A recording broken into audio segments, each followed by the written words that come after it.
যদি কোন মৌলানার দম থাকে, এটা তো রেকর্ড হচ্ছে, ইউটিউবে যাবে, ফেসবুকে যাবে, জবাব দাও। তোমাদের সংজ্ঞা অনুযায়ী আমি তোমাদেরকে বিদআতি আর তোমাদেরকে জাহান্নামী প্রমাণ করছি আজকে। দ্বিতীয় উদাহরণ, খুতবার পরে, আপনার ঈদের নামাজের পরে আমরা দোয়া করি কিনা সম্মিলিত ভাবে? দোয়া করি। খুতবার পরে হোক বা ঈদের নামাজের পরে পরেই হোক, আমরা দোয়া করাকে জায়েজ মনে করি। দেওবন্দীরাও দোয়া করে। আচ্ছা, আপনাদের বলে দিই যে দেওবন্দি আর ওয়াহাবি আকীদাগত ভাবে এরা এক, কিন্তু কিছু আমলে এদের মধ্যে মতভেদ আছে।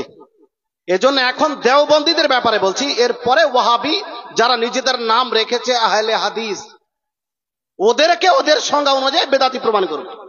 এখন দেওবন্দীদের কথা। তো আমরা যেমন ভাবে ঈদের নামাজের পরে সম্মিলিত ভাবে মুনাজাত করি, সম্মিলিত দোয়া করি, দেওবন্দীরাও ঈদের নামাজের পরে সম্মিলিত দোয়া করে, সম্মিলিত মুনাজাত করাকে জায়েজ মনে করে।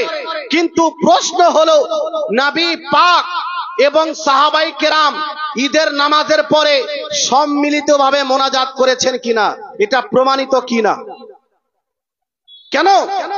যদি প্রমাণিত হয় যে নবী আলাইহিস সালাম এবং সাহাবাই কেরামের মাধ্যমে এটা প্রমাণিত না, তাহলে দেওবন্দীদের সংজ্ঞা অনুযায়ী এটা বেদাত হবে কিনা? জোরে বলেন। দেওবন্দীদের সংজ্ঞা অনুযায়ী বেদাত হয়ে যাবে, আর বেদাত হারাম। ওই বেদাত করলে মানুষ জাহান্নামে যাবে। এবার দেখি তাদের কিতাবের মধ্যে তারা কি লিখে রেখেছে। এদের একটি কিতাব বেহেশতি জেভার, 11তম খণ্ড, মাসআলা নাম্বার 4। লেখক হলো মৌলানা আশরাফ আলী থানভী, দেওবন্দীদের সবচেয়ে বড় মৌলভী সাহেব। ওই মৌলভী সাহেব কি লিখে রেখেছে? বাদে नमाज ईदाइन या बादे खुतबा दुआ मांगना नबी सल्लल्लाहु अलैहि वसल्लम और उनके सहाबा और ताबईन और तबे ताबईन रिदवानुल्लाहि अलैहिम अजमाइन से मनकूल नहीं। বুঝতে পারলেন? মৌলানা আশরাফ আলী থানভী সাহেব বলছেন যে নবী পাক ঈদের নামাজের পরে সম্মিলিত মোনাজাত করেছেন, এর কোনো প্রমাণ নাই। সাহাবাই কেরাম ঈদের নামাজের পরে সম্মিলিত মোনাজাত করেছেন, এর কোনো প্রমাণ পাওয়া যায়নি। সাহাবাই কেরামের পরে তাবেঈন, তারা ঈদের নামাজের পরে সম্মিলিত মোনাজাত করেছেন, এর কোনো প্রমাণ পাওয়া যায়নি। তাবেঈনদের পরে তাবেঈন, তারা ঈদের নামাজের পরে সম্মিলিতভাবে মোনাজাত করেছেন, এর কোনো প্রমাণ পাওয়া যায়নি। তার মানে দেওবন্দীদের কৃত সংজ্ঞা অনুযায়ী এটা বেদাত হলো।